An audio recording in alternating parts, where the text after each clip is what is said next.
एक दोन शब्द बोलतो.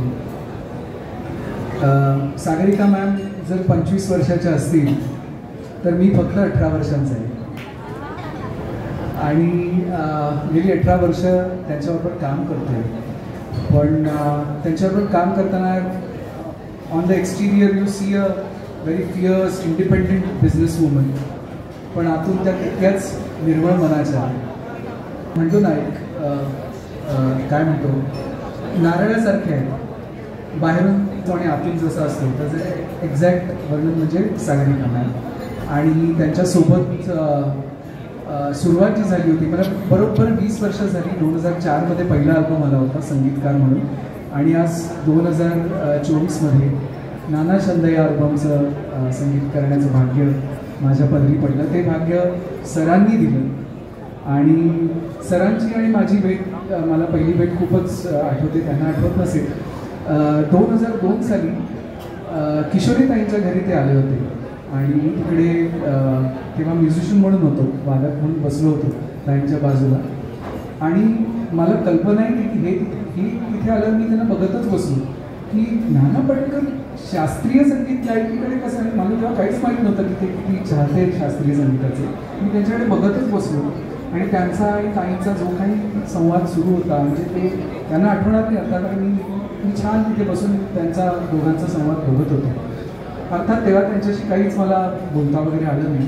पण 2018 साली व्हॉट्सअप लग्न नावाची फिल्म केली होती, विश्वास सर इथे असतील, विश्वास जोशी, त्यांच्या मुहूर्त शॉट सरांच्या हस्ते होणार होता आणि तिथे मी गेलो होतो. आणि माझी अजिबात अपेक्षा नव्हती की त्यांनी माझं काम ऐकलं असेल किंवा एवढा मोठा माणूस कशाला आपलं काम ऐकेल, त्यांना माझं नाव माहीत असेल, संगीत माहीत असेल, काही माहीत नव्हतं. मी गेलो, नमस्कार सर केला, मी माझा हात हातात घेतला आणि मला म्हणाले मला आवडतं ना तुझी गाणी, छान करतोस. हे खूप मोठं आश्वासन होतं सर माझ्यासाठी. आज सांगतो तुम्हाला की त्यांच्याकडून खोटी ते कोणाला खोटी दाद देणारा तो माणूस नाही, सांगतील तर खरंच सांगतील. त्यामुळे हे त्यांच्याकडून ऐकणं माझ्यासाठी खूप मोठं आश्वासन होतं. घरी जाऊन आईबाबांना सांगितलं की आज नाना पाटेकरांनी मला सांगितलं की मला तुझं काम आवडलं, त्यांनाही जरा अभिमान वाटला थोडं. आणि त्याच्यानंतर एक छान आमचा फोनवर एक प्रेमळ संवाद सुरू झाला. सर एक दिवस फोन आला सरांचा व्हॉट्सअपवर, काय बघितलं तर गंध तुझ्या पावलांचा उघडला वाटेवर, विचारी तर थांब तुझा आला बघ परसा. सर तुम्ही लिहिले म्हणजे आणि त्याच्यानंतर चाली होत गेल्या, हिरवा हळवा पाऊस आला, त्याच्यानंतर कविता आणि त्यांना आवडत गेला. आणि हे आमच्यातच चालू होतं दोघांमध्ये छान. आणि वैशाली होती त्याच्यात. आपला एक संवाद झाल्यानंतर आमचाही फोन व्हायचा, भेटली वगैरे काय चालतं, मग ती घरी यायची, तिला ऐकवायचं, असं सगळं सुरू होतं आमच्या तिघांमध्येच. नंतर राहुल आणि मी मागच्या वर्षीपासून आम्ही कोलॅबरेशन करूया, आपण काहीतरी करूया एकत्र येऊन. तेव्हा मला वाटलं की राहुल आणि मी जर कोलॅबरेट करायचं असेल तर नाना सरांची जर कविता मिळाली तर 4 चांद लागतील. विचारायचं कोणी, केलं धाडस, चालेल का सर तुम्हाला, हो म्हणाले.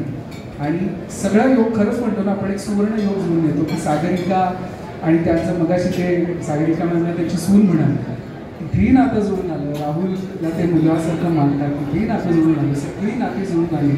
आणि मला वाटतं हा सरांच्या रूपी देवानी दिलेला हा आशीर्वाद आहे आम्हाला सगळ्यांना. मी, राहुल, स्वप्नील, वैशाली, सागरिका, आम्ही गेली 18-20 वर्ष जे काही काम करतो तर त्याचं एक देवाकडून मिळालेला आशीर्वाद म्हणजे नाना सरांची कविता, एवढंच मी म्हणतो. आणि माझं 2 शब्द सांगतो. हां अच्छा, ते म्हणून बरं यांनी फरमाईश केलं नाही म्हणू शकत. जी वेजी हे गाणं, या गाण्याचं नाव आहे दहीवर. कवितेचं नाव दहीवर आहे. स्वप्नीलनी गायले म्हणजे अजून ते गाणं रिलीज व्हायचं आहे. पहिली राहुल आणि वैशालीची गाणी तुम्हाला ऐकायला मिळतील. स्वप्नीलचं गाणं नंतर येणार आहे, पुढच्याच आठवड्यात येणार आहे. त्याच्या 2 ओळी गाऊन दाखवतो. स्वप्नील तू आहेस का इकडे? स्वप्नील प्लीज गाऊ.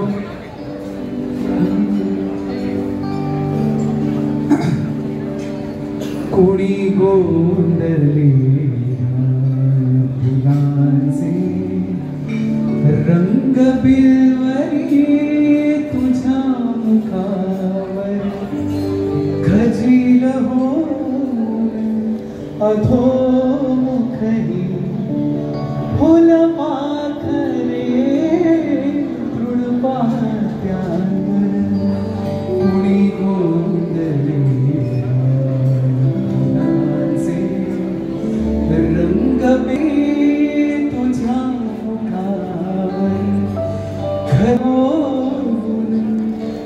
अधोमुखही फुल पाखरे तृणपात्यांवर